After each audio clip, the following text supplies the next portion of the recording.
বাবা আমি বিয়ে করব, 18 বছরের একটা মেয়ে খুঁজে বের করো তো। আর যদি 18 বছরে না পাই? আচ্ছা তাহলে 9 বছরের দুইটা অথবা 6 বছরের তিনটা হলেই চলবে।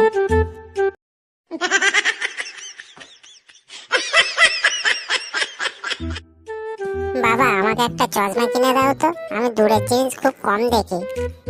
আচ্ছা, তুই কি সূর্য দেখতে পাস? হ্যাঁ দেখতে পাই তো। তাহলে সূর্যের থেকে দূরে কি আছে দেখার মতো?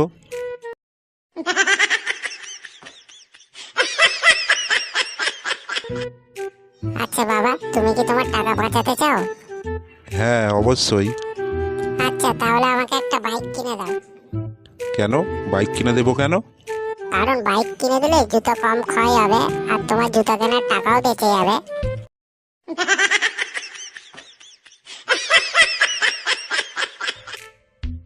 বাবা আমি ফাইনাল পরীক্ষায় থার্ড হয়েছি। ও তাই নাকি? আয় বাবা, বুকে আয়। আচ্ছা বাবা, তোমার ক্লাসে কয়জন ছাত্রছাত্রী আছে? 3 জন বাবা, তার মধ্যেই আমি থার্ড হয়েছি।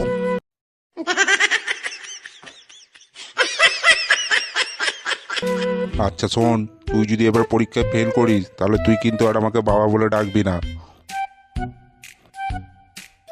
কিরে, তোর রেজাল্ট কেমন হলো? আমি খুবই দুঃখিত মন্টুদা।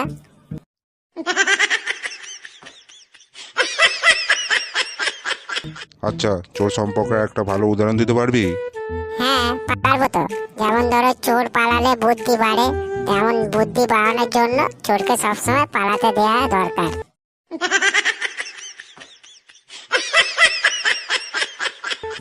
কিরে খোকা, তোর পরীক্ষা কেমন হলো?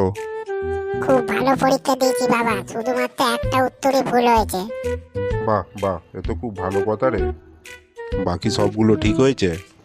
না বাবা, বাকিগুলো তো লিখতেই পারিনি।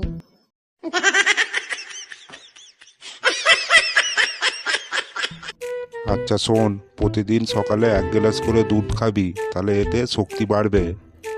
আরে ধুর বাবা, এইগুলো সব মিথ্যে কথা। মানে? মানে সেই দিন তো আমি 10 গ্লাস দুধ খেয়ে একটা দেয়ালে ঘুষি মারলাম, কই 1 ইঞ্চিও তো সরাতে পারলাম না।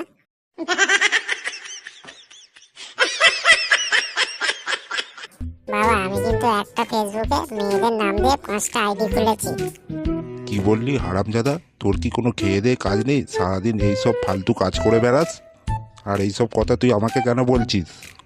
তুমি যে একটা ঝুমা বলা মেয়েকে পটানোর চেষ্টা করছো সেটা তো আমি।